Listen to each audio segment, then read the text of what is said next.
De volta com o nosso Papo Livre de hoje.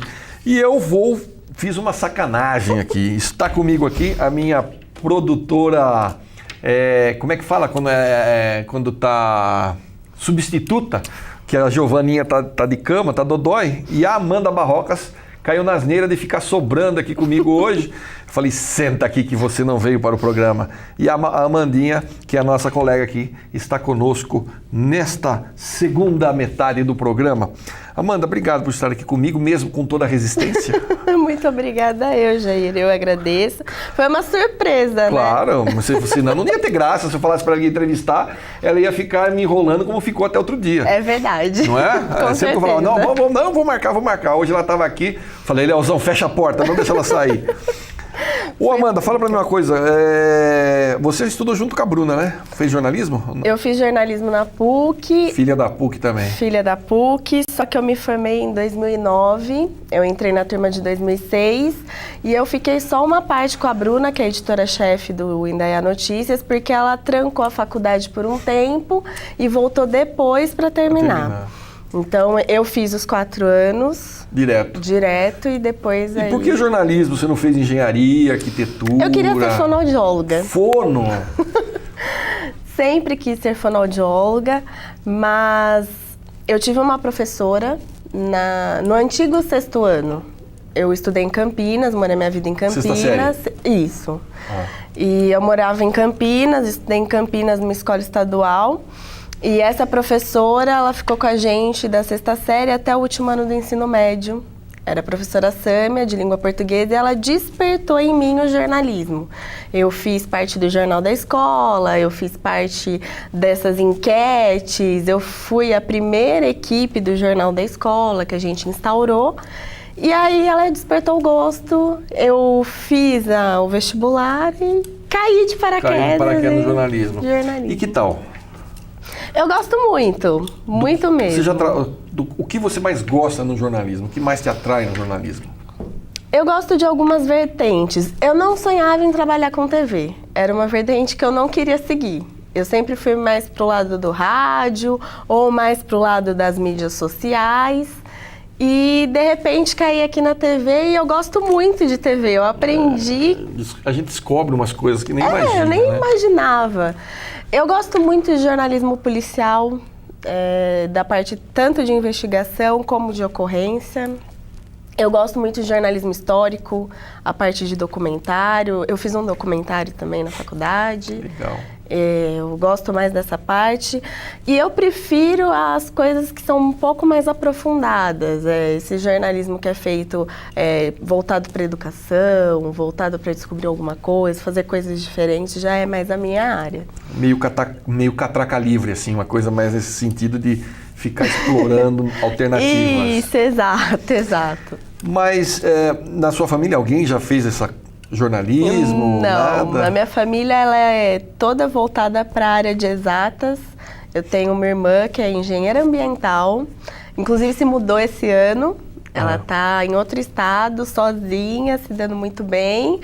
A minha mãe trabalha numa federação que cuida de sindicatos. Também não é uma área que eu segui. O meu pai é vendedor, não tem nada a ver com isso. Mas todas as partes de primos engenheiros, parte de matemática, tudo nessa área. Só você. Humana só eu. Que legal. E é uma coisa que quando eu comecei no jornalismo também comecei por acaso e me descobri. E aquela coisa, eu sempre conto essa história que é muito interessante. Tinha um colega na redação lá, já era um senhor já, né? O Eduardo Balazzi, ele era radialista, ele falava, você precisa fazer rádio, você fala demais, você tem voz para falar. Mas que imagina, Deus me livre, nunca vou fazer isso. E aí, pelas mãos do Mané Miranda, acabei vindo fazer rádio aqui na Rádio Jornal e da rádio foi para a televisão, enfim. A gente vai se descobrindo e vendo que tem muitos valores. E o que você me diz agora dessa questão do digital? Da internet para o jornalismo? O jornalismo na internet ele é muito rápido. Aliás, tudo na internet é extremamente rápido. Tudo muito rápido e para mim o que às vezes talvez me assusta um pouco é porque todo mundo quer ser jornalista. Ele não deixa o trabalho só para quem é da área. Então você pode ver, por exemplo, nessas redes sociais, que às vezes uma pessoa que nem apurou nem nada, ela joga informação que não tem é... na eleição aí a morte do Alberto Youssef envenenado. Exato. Mas sabe o que é isso aí, Amanda? Aí também deixa eu te cortar aqui, porque ontem nós estávamos discutindo isso também em sala de aula, porque é o seguinte, os meus alunos falam a mesma coisa, que hoje para ser jornalista você passa a ter um celular na mão e está conectado numa rede. Embora as pessoas se informem maciçamente pela internet, isso é científico, é fato, a internet não tem credibilidade. Não tem porque ela não passa essa credibilidade. Então, eu conheço muitas pessoas que às vezes viram a notícia primeiro na internet, mas esperam um jornal nacional, espera ouvir numa rádio que já conheça, ou espere talvez um programa, ou até mesmo um jornal impresso sair no outro dia para saber se aquela informação é correta. E esse boom de informação que as pessoas estão acostumados, às vezes elas vão na frente, elas querem atropelar e não é muito bem assim, né? Ontem, inclusive anteontem, na CBN estava sendo discutida essa questão também, porque qualquer um pode ser jornalista? Pode, desde que você tenha uma base, um fundamento. Não basta você saber escrever e achar que você sabe fazer as coisas. Então, e a profissão de jornalista não vai morrer, não, muito pelo contrário, ela está sendo cada vez mais valorizada, principalmente pelo fato de que a internet é rápida. Exato. E tem muita merda circulando. Eu tenho uma história meio atípica que quando eu estava no último ano de faculdade, o diploma não era mais exigido para o jornalista. E você estava no segundo semestre do último ano, fazendo trabalho de conclusão e todo aquele auê envolvendo a gente, vai precisar, não vai precisar, qualquer um vai poder exercer. Não é bem assim. Não. Você sabe que você como jornalista, você tem que ter um cuidado com a informação que você está passando, até para passar a informação correta. Tem todo um quê? Eu acredito que o profissional não seja descartável. Ele é necessário, porque senão qualquer um vai colocar qualquer coisa. Então, o grande filtro da internet que eu entendo é justamente a credibilidade, passa pela credibilidade, e a credibilidade hoje na internet ela é muito questionada. Então, onde você leu, vi na internet, mas no site da Folha é uma coisa. Sim, vi na internet no UOL é uma coisa. Vi na internet no site da Jovem Pan, ouvi na internet pela Jovem Pan, é outra história. Sim. Então você vê, a informação vem credenciada. Foi a Folha que deu, foi a CBN, foi a Globo News, foi a Jovem Pan, sim. Foi a TV Indaiá quem deu. Então nós temos, pela internet, a gente tem esse credenciamento da notícia para saber que a notícia é verdadeira. Se for, o Zé da Silva escreveu que a Dilma morreu. O Dilma morreu, Aí começa aquela coisa de repercutir, né? aquela onda de compartilhamento, né? Uns comemorando, sim, outros chorando, e no fundo não é verdade. Não tem um fundo de verdade. Na verdade, você tem que buscar sempre uma fonte que seja uma fonte que tenha credibilidade. Não adianta você, eu vi ali no rede social, eu vi ali num site que eu nunca tinha ouvido falar. Não, você tem que buscar aquela informação. Até porque a gente também tem, tudo que tem na internet hoje, existe um responsável. E esse responsável, ele, a partir do momento que ele fez uma injúria, lançou uma mentira, ele também é responsabilizado por aquilo. Exato. Olha, principalmente você que está acostumado a pegar, ler e compartilhar de primeira sem checar, preste muita atenção, porque às vezes você recebe de um amigo, uma pessoa que você confia, e o texto está dizendo assim: olha, eu recebi de uma fonte segura, mas não diz quem é a fonte. Exato. Que me garantiu. Olha, o Youssef foi envenenado e o juiz determinou que ele não fosse, que a notícia não vazasse. Eu ouvi isso e vi várias pessoas que são muito chegadas a mim. Eu falei, gente, como é que um idiota publica um negócio desse e o outro idiota repercute? Você tem que ter aquele cuidado de saber se você está comentando ou compartilhando ou mostrando para outras pessoas se aquilo é realmente uma informação confiável. É isso que às vezes as pessoas não têm muito cuidado e simplesmente é aquela ânsia de divulgar e compartilhar. Vamos, quantas curtidas eu vou ter, quantos compartilhamentos, e não é bem assim, a informação tem que vir correta. Nós estamos falando aqui de uma coisa interessante, que é justamente o quê? A internet, a agilidade na informação, aquela coisa rápida, mas a Amandinha aqui, ela faz parte daquele grupo do Cartas para Julieta. Ela manda cartas, ela ainda escreve cartas. Outro dia eu estava na casa do Kleber, e aí o Kleber conversando, o Tarek passou por mim e falou assim, vocês são daquele tempo que faziam cartas, né? Alguma coisa assim. Mas a Amanda é do tempo da internet e escreve cartas. Conte pra nós que história é essa. Eu escrevo cartas, eu sempre gostei, eu recebo muito... Escreve à mão? Escrevo à mão, sempre gostei, escrevo pra amigas. E aí, quando foi mais ou menos em abril, eu fiquei sabendo pela rede social de um grupo que era um projeto de troca de cartas. Eu não sou a fundadora, eu só participo, mas começou com 2 meninas que nunca tinham recebido uma carta. Olha isso. E elas começaram a divulgar na internet, eu fiquei sabendo, me apaixonei porque eu adoro carta, entrei no projeto e o meu número na listagem desse projeto é 676. Nossa! Não, 673. E Meia hoje, primeira. isso. E hoje esse projeto, ele é atualizado todo mês.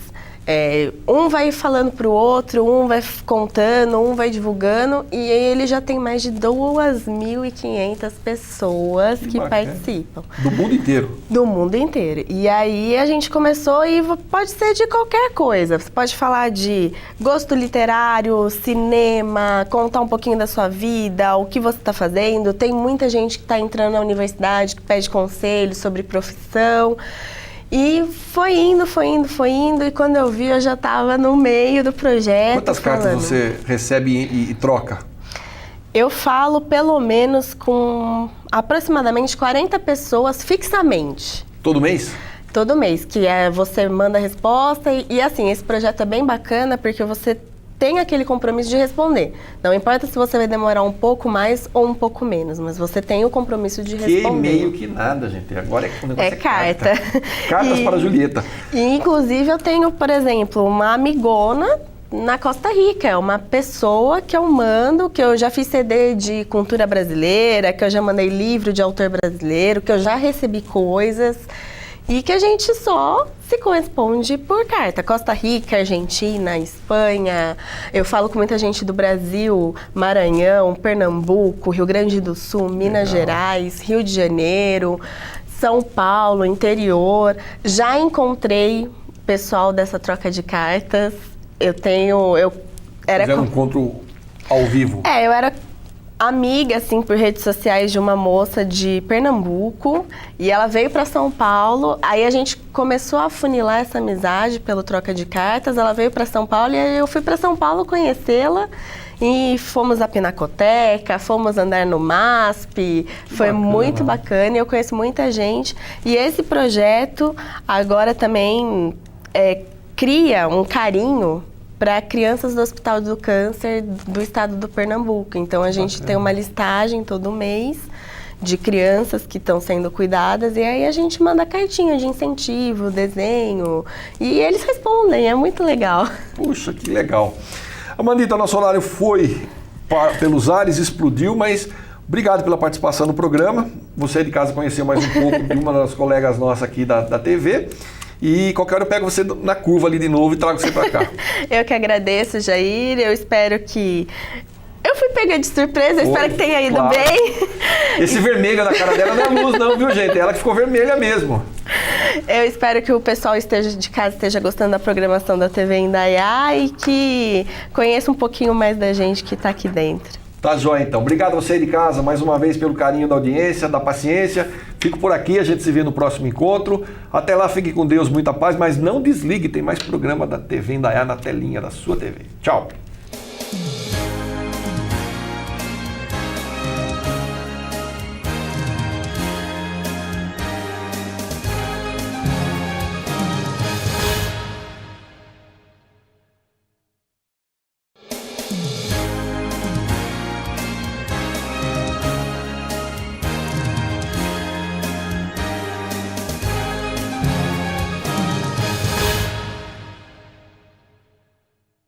Olá, Indaiatuba, olá, região. Nós, mais uma vez, estamos aqui pelo Canal 26, todos reunidos para mais um Papo Livre. Obrigado pelo carinho da audiência. A TV Indaiá traz até você o nosso programa, que hoje traz aqui o nosso secretário de Saúde de Indaiatuba, o José Roberto Stefani, e nós vamos falar sobre a saúde do homem. Doutor, obrigado pela participação no nosso programa. Eu que agradeço.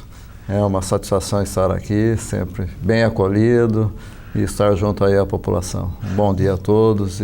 Vamos começar falando sobre esse setembro, o Novembro Azul, que nós tivemos aí o Outubro Rosa e o Novembro Azul, que realmente trata, que na verdade trata sobre a saúde do homem. Como é que é essa campanha, o que a Prefeitura está preparando? Esse é um assunto muito importante, porque historicamente o homem não se cuida. Não gosta de ir no médico. Não gosta de ir no médico. A mulher, por uma série de características, a questão da gravidez, do parto, dos exames que ela tem que fazer de controle, de rotina, então ela foi mais habituada a frequentar o médico. E o homem vai deixando, né? E o homem vai deixando. E a hora que ele vai perceber, já está com algumas doenças que evoluíram muito. Então esse mês é o mês de novembro, nós estamos aí propagando o Novembro Azul e incentivando aí a saúde do homem, principalmente o câncer de próstata. Mas a gente tem que alertar que não é só o câncer de próstata, quer dizer, o câncer de próstata é uma patologia importante no homem e ele só perde para o câncer de pele, então é o segundo câncer mais frequente no homem. Puxa vida. Então o de pele ainda é o mais frequente e você vê que ele tem um impacto importante. Considerando o Brasil, dados do INCA, sempre a gente fala em torno de uns 2 anos para trás que se fecha os dados, a gente tem número de mortes no Brasil, passa de 12 mil ano. Puxa. Então você vê quantas mortes por próstata poderia ser prevenido e ser curada.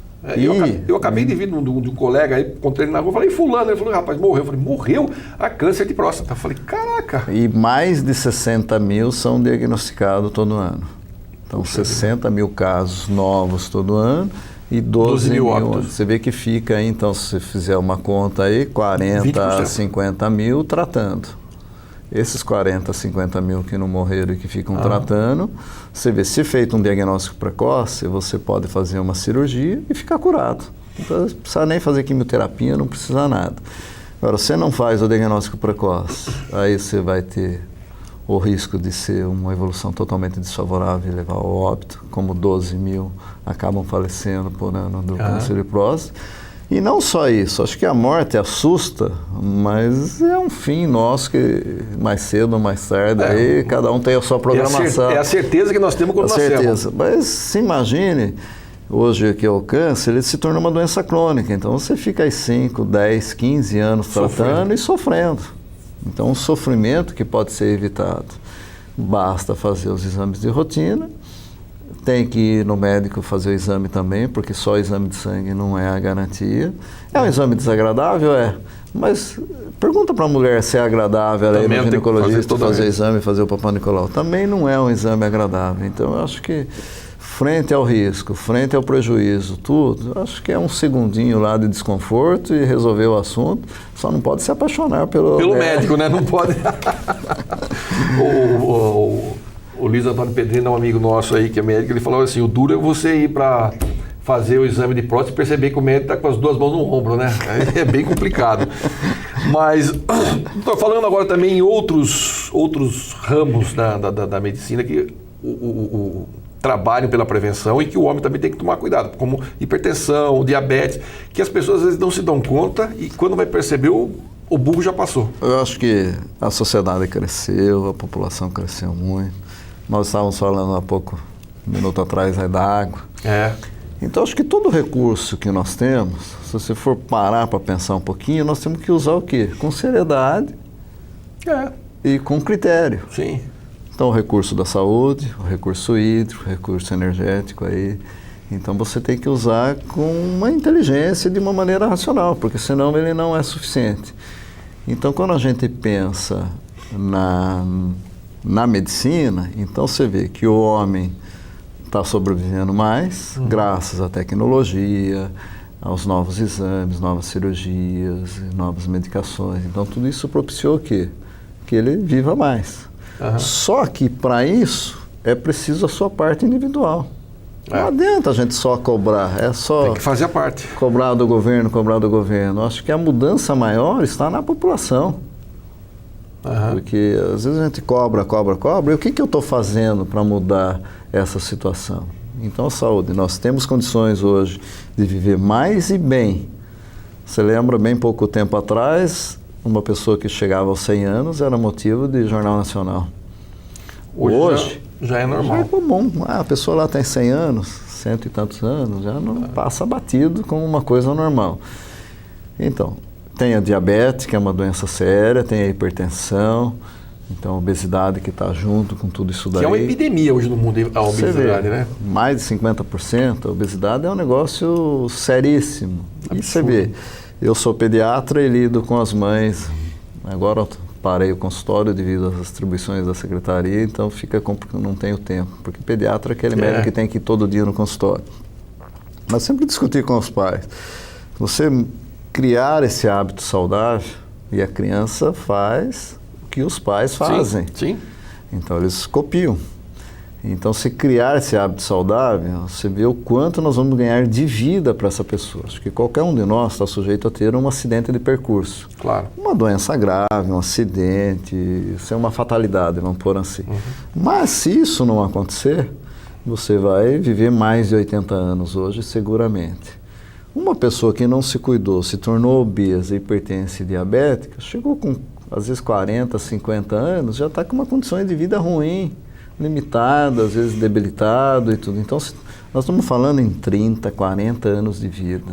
Então, você vê a importância disso. E aí tem aquele outro assunto que o senhor acabou de falar no começo da entrevista, que é o seguinte, não é nem a questão da morte, é que até que isso aconteça, tem um período de sofrimento do indivíduo e dos que estão à volta. Quantas pessoas de 60, 70, 80 anos você vê trabalhando bem ativo, você olha e fala, mas aquela pessoa tem 80 anos? Tem 70, tem, e está trabalhando. Enquanto que o outro você vê com 50, 60, debilitado.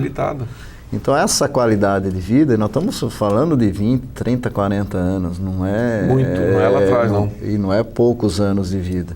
Então, precisa da sua parte. Não é jogar nas costas da medicina, do governo ou de outro ente. Quer dizer, precisa da colaboração individual. Então, dieta saudável, hábitos saudáveis, não fumar, praticar exercício, então faz parte desse rol que o indivíduo tem que se cuidar. E lógico, o câncer de próstata está aí como um fator importantíssimo para o homem. Então, o homem tem que fazer seus exames de rotina, tem que controlar seu peso, checar a sua pressão e checar a próstata também, que faz parte do rol aí do seu cuidado. Tem o câncer de próstata, ele tem assim, vamos dizer assim,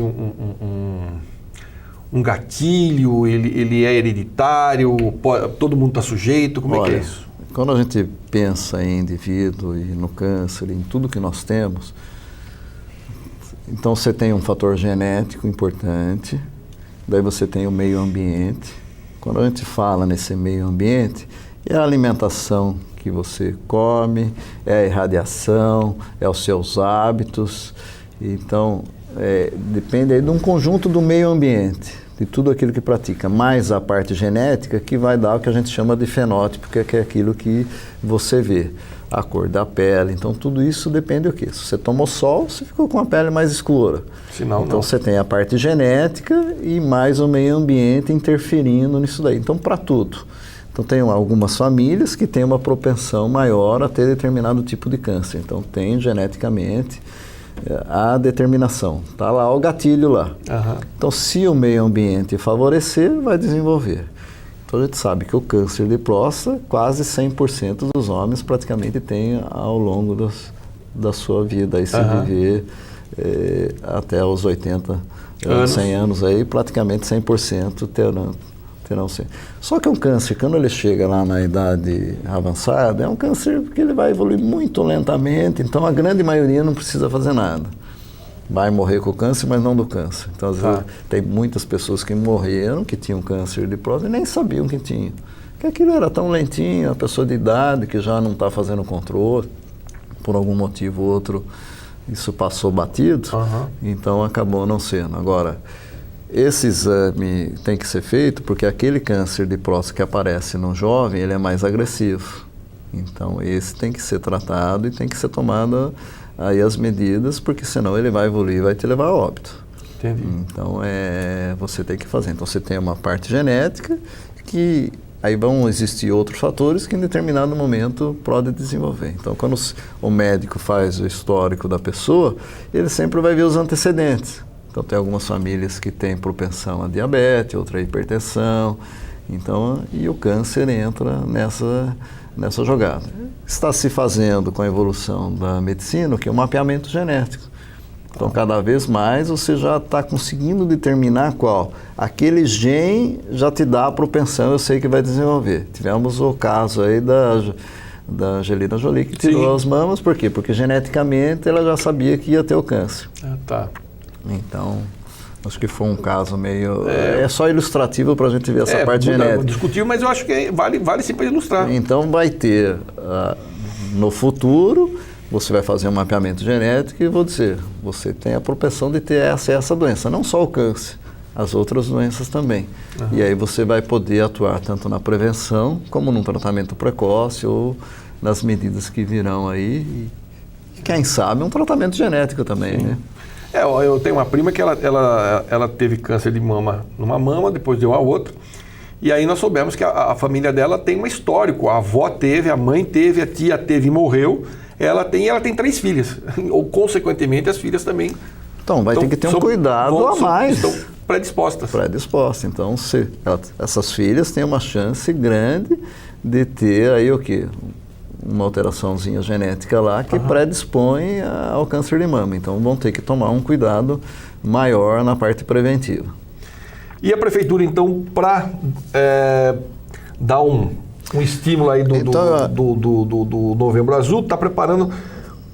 São várias ações. Várias ações. Então, a ação principal, eu acho que é a conscientização da população. Então, aí eu peço aí as esposas, os filhos, as filhas, que peçam para o seu pai, seu avô, olha, tem que cuidar, tem que fazer seus exames. Então, esse é o primeiro motivo. O segundo, que é o modo da gente enxergar a saúde, entendeu? Quando a gente fala em saúde do homem, na minha cabeça logo vem aonde que eu atendo o homem? Qual unidade, ou qual serviço, ou sistema, qual o sistema específico? Então, no SUS, ele está trabalhando em uma dinâmica de não ter essa divisão. Então, a gente tem que enxergar como um todo. E eu tenho que ter uma rede de atendimento. Então, bem pouco tempo atrás, a gente está acostumado a mulher é atendida aqui, criança ali, homem ali. Então, agora, o que deve ser feito? Tudo junto e misturado. Por que não na mesma unidade não pode atender a criança, a mãe mulher e o pai? Foi o que nós fizemos com a UBS 7, que era a unidade da mulher.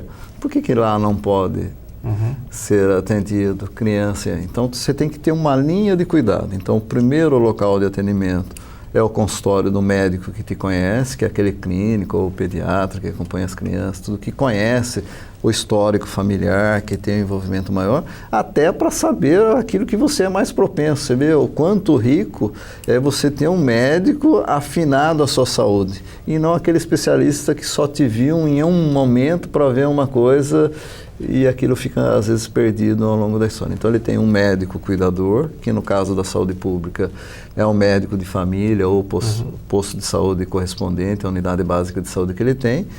E, a partir dali, ele vai ter que ter uma rede de atendimento.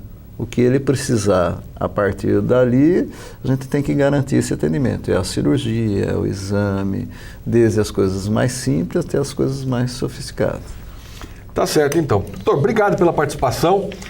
Fica aqui o convite para o senhor voltar numa outra oportunidade para a gente falar mais sobre saúde no município e sucesso na empreitada. Nós estamos aí à disposição. Quero agradecer a todos a participação do grupo, porque todo o trabalho aí depende de um conjunto.